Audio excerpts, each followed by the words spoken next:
वालेकुम students. I am Zuhaib Ahmad Anjum और आज हम टाउन प्लानिंग में जिस टॉपिक की बात करेंगे वो है सस्टेनेबिलिटी, एनवायरमेंटल पॉलिसी और प्लानिंग। ये आप जानते हैं कि एक डिफरेंट एरिया है, पूरा एक टॉपिक है आपके सिलेबस का। और इसमें से क्वेश्चंस भी आ चुके हैं। सीएसएस 2017 में क्वेश्चन आया कि पाकिस्तान में अर्बनाइजेशन चल रही है और इस मसले को आप एक किस तरह से रिजॉल्व करेंगे और सस्टेनेबल ग्रोथ की तरफ आप पाकिस्तानी शहरों को किस तरह से ले जा सकते हैं। और नेशनल इन्वायरमेंटल पॉलिसी के ऊपर भी क्वेश्चन आया 2020 में। इसको सामने रखते हुए सबसे पहले तो मैं सस्टेनेबल डेवलपमेंट की डेफिनेशन आपके साथ शेयर करना चाहूँगा। सस्टेनेबल डेवलपमेंट स्टूडेंट्स एक ऐसे डेवलपमेंट होती है जिसमें आप अपनी आज की मौजूदा ज़रूरियात को तो पूरा करें, लेकिन उसमें आप साथ ये भी ख्याल रखें कि जो फ्यूचर जनरेशन्स हैं उनकी जो ज़रूरियात हों, उनकी ज़रूरियात के लिए जो रिक्वायर्ड रिसोर्सेज हों, वो वसाइल आप उनको खर्च ना कर दें। मतलब ये लिंक्ड है कि जो रिसोर्सेज चूँकि ज़मीन के ऊपर लिमिटेड हैं और उन रिसोर्सेज को अगर हम ओवर यूज़ करते हैं तो वो डिप्लीट हो जाने हैं। रिसोर्सेज को इस तरह से इस्तेमाल करना डेवलपमेंट के मकसद के लिए कि फ्यूचर जो हमारी जनरेशन्स हैं अ, उनकी जो अ, उनकी जो डेवलपमेंट की नीड्स होंगी उनको हम कॉम्प्रोमाइज़ ना करें। इसको आप कहेंगे कि ये सस्टेनेबल डेवलपमेंट है। स्टूडेंट, सस्टेनेबल डेवलपमेंट की रिक्वायरमेंट क्यों है? इसकी रिक्वायरमेंट इसलिए है क्योंकि तकरीबन जो तमाम रिसोर्सेज हैं, चाहे वो सोशल हों, इकोनॉमिकल हों या इन्वायरमेंटल रिसोर्सेज हों, ये सारे के सारे सोर्सेज जो हैं वो डिप्लीट हो जाते हैं। और ये जो रिसोर्सेज हैं सारे ये आपस में इंटरकनेक्टेड हैं और सोसाइटी के जो तमाम मसाइल हैं ये भी इंटरकनेक्टेड हैं। आप अगर मिसाल के तौर पे आप अगर गरीब हैं या आपके पास अगर पैसा नहीं है, उसकी वजह से सोसाइटी में क्राइम जो है वो बढ़ जाएगा। हमारी इकोनॉमिक मसाइल और हमारे जो सोशल प्रॉब्लम्स हैं वो सारे आपस में इंटरलिंक्ड हैं और इंटरकनेक्टेड हैं। इसी तरह से हमें ज़रूरत है कि हम इकोनॉमिक्स को, सोशल लाइफ को, पॉलिटिकल लाइफ को और हमारे इन्वायरमेंट को जब हम डेवलपमेंट की बात करें तो उसमें साथ साथ लेके चलें। और इसका बेसिक प्रिंसिपल जो है वो आपके जो सस्टेनेबल डेवलपमेंट का है वो ये है कि हम रिसोर्सेज को इस तरह से इस्तेमाल करें कि उसमें हम एथिक्स और मॉरलिटी का कॉन्सेप्ट जहन में रखें। हम अपनी फ्यूचर जनरेशन्स का जो मुस्तकबिल है उसको कंप्रोमाइज़ ना करें। ये बुनियादी फीचर है सस्टेनेबल डेवलपमेंट का। सस्टेनेबल डेवलपमेंट की कैरेक्टरिस्टिक्स क्या हैं, इसके ऊपर मैं बात करूँगा। पहली इसकी कैरेक्टरिस्टिक या पहला इसका जो फीचर है वो ये है कि इकोलॉजिकली एथिकल यूज़ या यूटिलाइजेशन ऑफ नेचुरल रिसोर्सेज। इसका ये मतलब है कि जो कुदरत से आप जो रिसोर्सेज या मदनियात जो आप खर्च करते हैं, इस्तेमाल करते हैं, आप उनको तबाह ना कर दें। आप उनको इस्तेमाल इतना ज़्यादा ना करें कि वो ख़त्म हो जाएं। पानी आप इतना ज़्यादा ओवर यूज़ ना करें कि पानी ही ख़त्म हो जाए और हमारी आने वाली जो जनरेशन्स हैं उनके लिए पानी बचे ही ना। ये जो है इसमें एक एथिकल प्रिंसिपल आ जाता है, इसमें एक मॉरलिटी का एलिमेंट आ जाता है जो कि रिसोर्सेज का इस्तेमाल और pollution with in carrying capacity of nature. Nature की जो कैरिंग कैपेसिटी है, जितना कुदरत बर्दाश्त कर सकती है, ज़मीन बर्दाश्त कर सकती है, जितना हमारा नेचुरल हैबिटेट बर्दाश्त कर सकता है, उतना ही इन रिसोर्सेज को हम यूटिलाइज़ करें। तब हम कहेंगे कि हम सस्टेनेबल डेवलपमेंट को फॉलो कर रहे हैं। बायोडाइवर्सिटी की ज़रूरत है, बायोडाइवर्सिटी को प्रोटेक्ट करना ज़रूरी है। ये नहीं कि प्लानट अर्थ के ऊपर हम तमाम ज़रूरी जो ज़मीनें हैं उनको शहरों में बदल दें, इसलिए क्योंकि हम इकोनॉमिक ग्रोथ हासिल करना चाह रहे हैं या हमारी पॉपुलेशन ज़्यादा हो रही है। ये भी हमें नहीं करना कि हम तमाम दरख्तों को काट दें, डिफॉरेस्टेशन करें और हमारी जो एरेबल लैंड है, जो जो कल्टिवेबल लैंड है, वो डेजर्ट्स में तब्दील हो जाए। बुनियादी तौर पे हमने बायोडाइवर्सिटी को प्रोटेक्ट करना है। और बायोडाइवर्सिटी में आप ये बात याद रखें कि प्लैनेट अर्थ के ऊपर जितना रहने का हक आपका है, उतना ही किसी भी लायन का, उतना ही किसी मक्की का, उतना ही किसी एलिफेंट का भी हक है, क्योंकि वो भी लिविंग बींग्स हैं, उनका भी हक है। ये वो नज़रिया है जो कि सस्टेनेबल डेवलपमेंट आपको अता करता है। 3 R's के ऊपर फोकस करें। हम रिसोर्सेज को के यूज़ को रिड्यूस करें, उनको हम रिसाइकिल करें, उनको रीयूज़ करें और रिसाइकिल करें।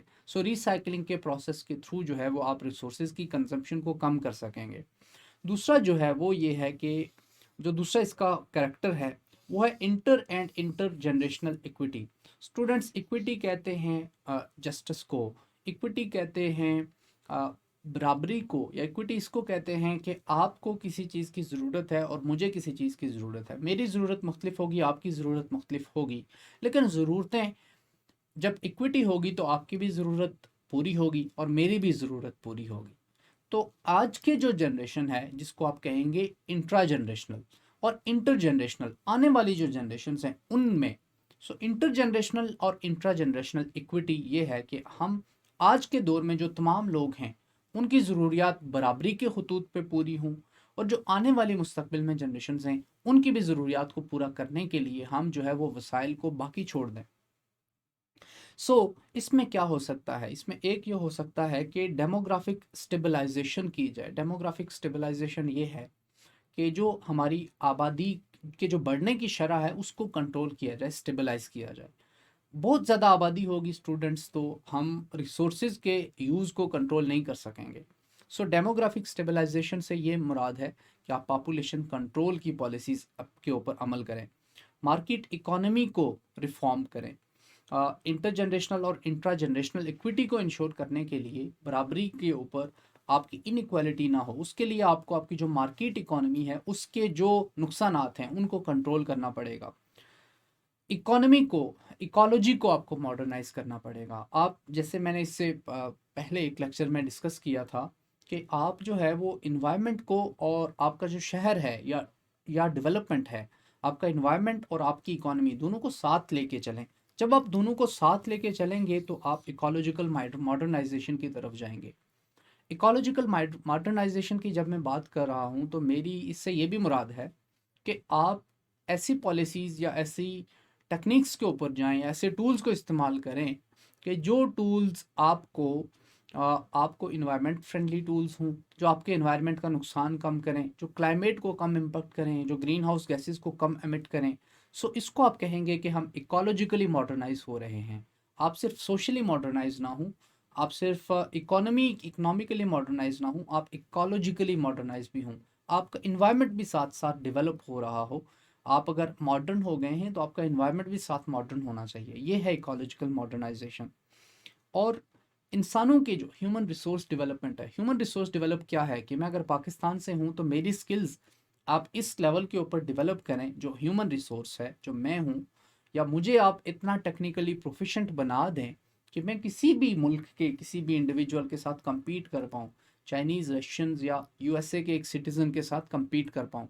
तब आप कहेंगे कि जो ह्यूमन रिसोर्स डेवलपमेंट हुई है वो इक्विटेबल ग्राउंड्स के ऊपर हुई है। और इसमें जो डाइवर्सिटी है ह्यूमन रिसोर्स डेवलपमेंट में, याद रखें कि हर स्टेट के पास इतना ह्यूमन रिसोर्स होना चाहिए कि वो अपनी नीड को अपने ही ह्यूमन रिसोर्स से पूरा कर पाए।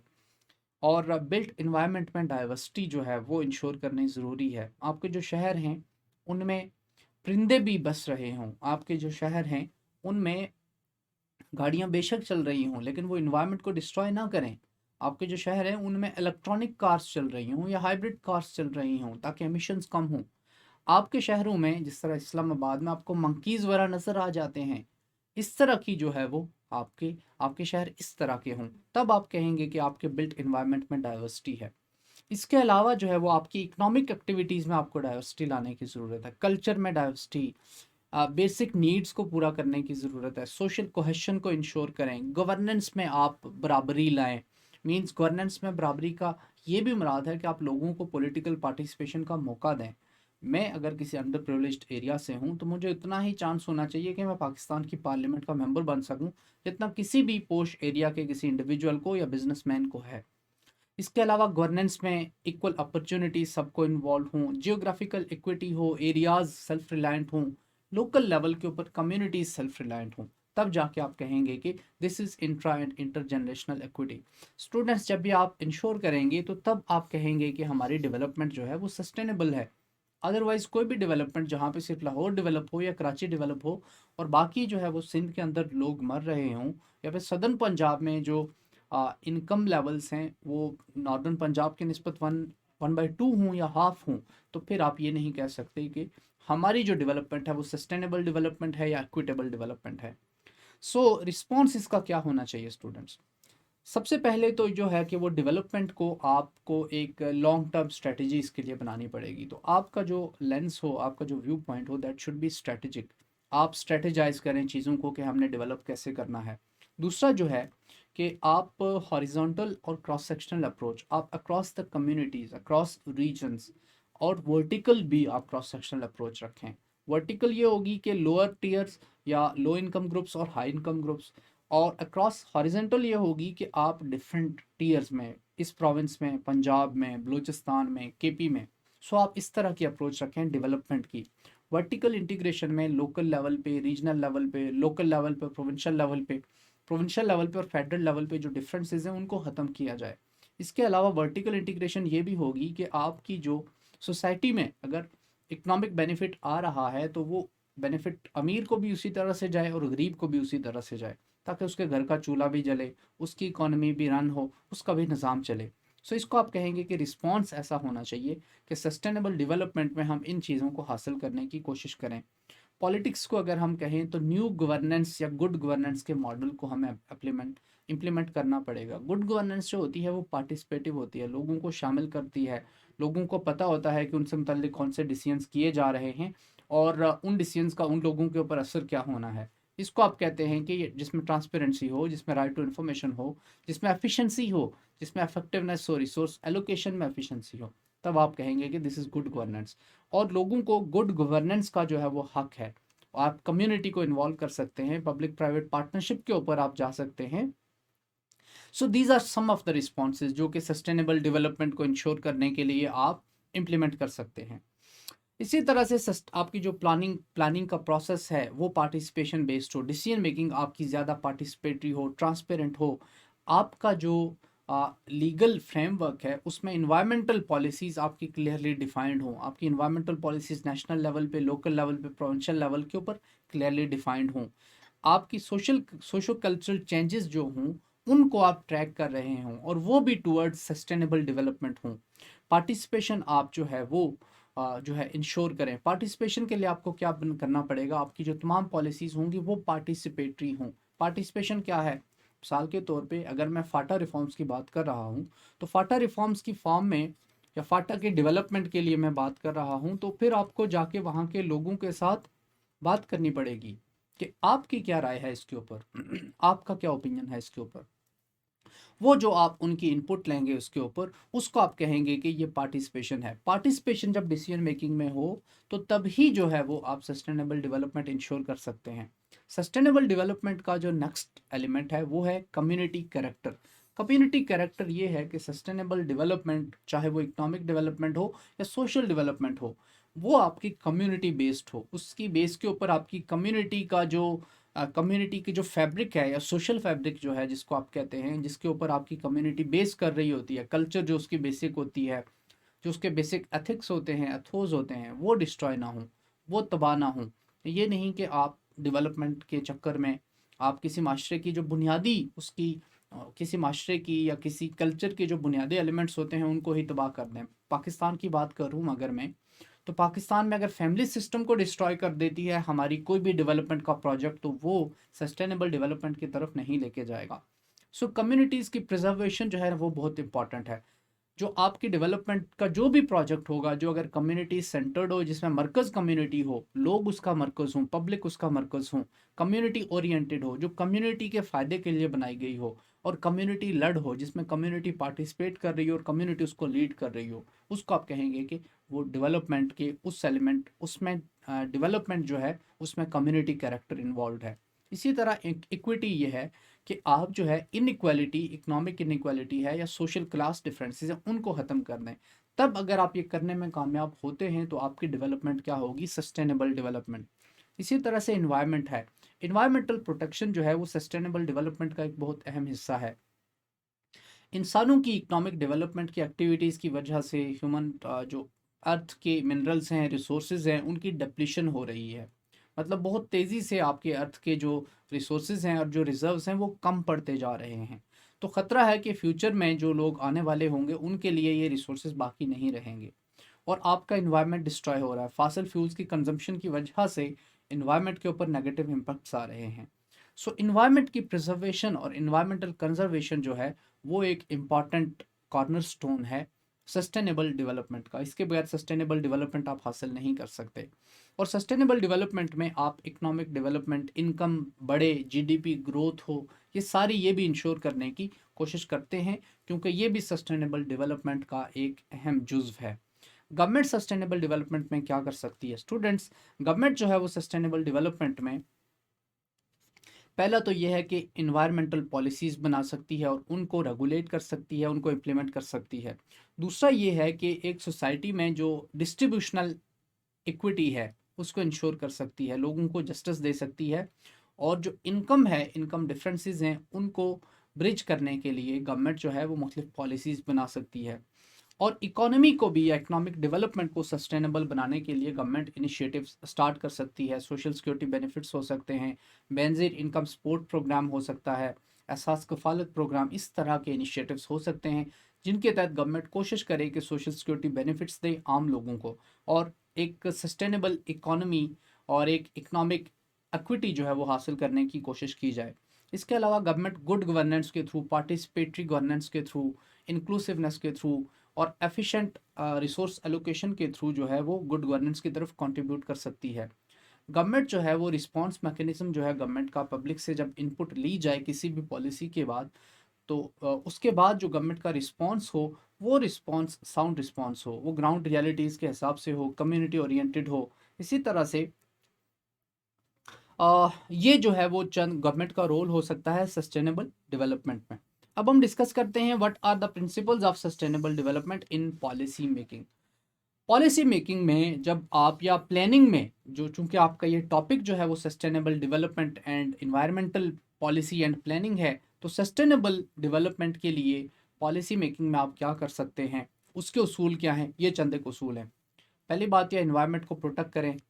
दूसरी बात यह है कि माशरे में बैलेंस रखें, सोशल इक्विटी हो, जस्टिस हो माशरे में। जो वसाइल है, वसाइल का इर्तिकाज़ ना हो, वसाइल की तकसीम हो, और तकसीम इस तरह से हो कि हर एक की ज़रूरियात पूरी हों, हर एक को अपॉर्चुनिटी भी मिले और हर एक को सफिशेंट मिले कि वो अपनी ज़रूरियात को पूरा कर सके।